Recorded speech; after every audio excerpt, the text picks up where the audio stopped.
লাগাতার লোডশেডিং, বিদ্যুৎ দপ্তরে ঝাঁটা হাতে উদ্যত মারমুখী গ্রামবাসীদের বিক্ষোভ।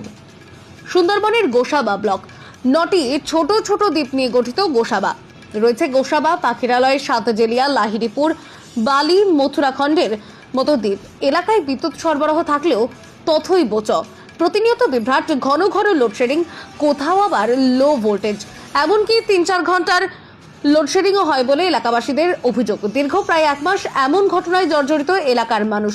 বিভিন্ন জায়গায় দরবার করে অনুনয় বিনয় করলেও সুরাহা হয়নি। এমন গদের ওপর আবার বিস্ফোরণ নেয় দোসর প্রচন্ড দাবদাহ। একদিকে লোডশেডিং, অপরদিকে দাবদাহ, এই দুয়ের দাপটে পরে অতিষ্ঠ হয়ে ধৈর্যের বাঁধ ভাঙল এলাকার বাসিন্দাদের। সোমবার গোসাবা বিদ্যুৎ দপ্তরে ঝাঁটা হাতে নিয়ে হাজির হয় গ্রামবাসীরা। দপ্তরের গেটে তালা লাগিয়ে বিক্ষোভে ফেটে পড়েন তারা। এমনকি বিদ্যুৎ দপ্তরের কর্মীদেরকে ঝাঁটা দিয়ে মারার জন্য উদ্যত হয় অতিষ্ঠ ক্ষিপ্ত গ্রামবাসীরা। খবর পেয়ে গোসাবা থানার পুলিশ ঘটনাস্থলে হাজির হয়, গ্রামবাসীদেরকে আশ্বস্ত করে নিয়ন্ত্রণে আনে পরিস্থিতি। এলাকার বাসিন্দাদের দাবি, বিদ্যুৎ দপ্তরের লাগাম ছাড়া বিল, সেই বিল মেটাতে হয়। দেরি হলে অতিরিক্ত ফাইন দিতে হয়। টাকা দিচ্ছি অথচ পরিষেবা নেই। দিনের পর দিন লো ভোল্টেজ, কোথাও আবার 3-4 ঘন্টা লোডশেডিং। বাড়িতে অসুস্থ বৃদ্ধ বৃদ্ধারা, গরমে আরও অসুস্থ হয়ে পড়েছেন, ভ্রুক্ষেপ নেই। অথচ আশ্চর্যের বিষয়, বিদ্যুৎ দপ্তরে লো ভোল্টেজ হচ্ছে না, লোডশেডিংও হচ্ছে না। আমাদের মতো সাধারণ মানুষকে হয়রানি করা হচ্ছে। আমরা প্রতিবাদে সামিল হয়েছি, তবে শীঘ্রই সমস্যার সমাধান না হলে বৃহত্তর বিক্ষোভের মুখে পড়তে হবে বিদ্যুৎ দপ্তরের কর্মচারীদেরকে। অন্যদিকে ঝাঁটা হাতে মারমুখী গ্রামবাসীদের বিক্ষোভ প্রসঙ্গে বিদ্যুৎ দপ্তরের কোনো আধিকারিক কিংবা কর্মচারী মুখ খুলতে চায়নি। গ্রামবাসীরা বিক্ষোভ দেখালো লো ভোল্টেজ। মিডিয়ার সাথে ডাইরেক্ট ইন্টারাকশন আমি করতে পারবো না, এটা আমাদের সার্কুলারই আছে।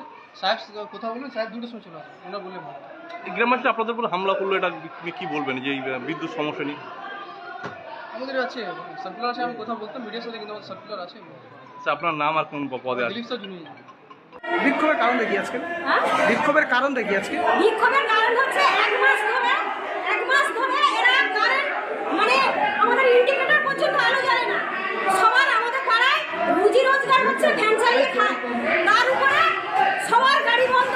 এরা পেটে লাঠি মারতে চাইছে। এরা কারেন্টের লোকাল পাবলিকে কারেন্টের লাগিয়েছে, মানে টাওয়ারের লাইন হচ্ছে লাগিয়েছে। কিন্তু আমরা চাইছি আমাদের লাইন, আমাদের কারেন্ট চাই। আমরা তো আর কিছু দাবি করিনি। আমাদের মাসে মাসে কারেন্টের বিল নিচ্ছে, কিন্তু আমরা পাচ্ছি না। ছোট থেকে মানে ছোট বাচ্চা থেকে বয়স্ক সবাই এই গরমে অসহায় কষ্ট পাচ্ছে। এই কষ্টের আমরা কষ্ট সহ্য করতে পারছি না, যার জন্য সবাইকে নিয়ে ঘেরাও হয়েছি। বিক্ষোভের কারণ আজকের 1টা বছর ধরে আমরা লাইনের মানে কারেন্টের জন্য আমরা ভুগছি। আমরা বাচ্চা মানুষ নিয়ে খুব কষ্টের মধ্যে আছি। লাইন তো পাচ্ছি না, প্লাস ভোল্টেজ নেই, একটা ইন্ডিকেটার বন্ধ চলছে। তারপরে পাবলিক লাইনে টাওয়ার জুড়ে রেখেছে, যেটা এনারা স্বীকার করছে যে পাবলিক লাইনে টাওয়ার বেআইনি। এনারা স্বীকার করছে, এনারা বলেছেন যে কেটে দিয়ে আসবো, তা সত্ত্বেও আমাদের চাই। ব্যুরো রিপোর্ট, অরণ্য টিভি।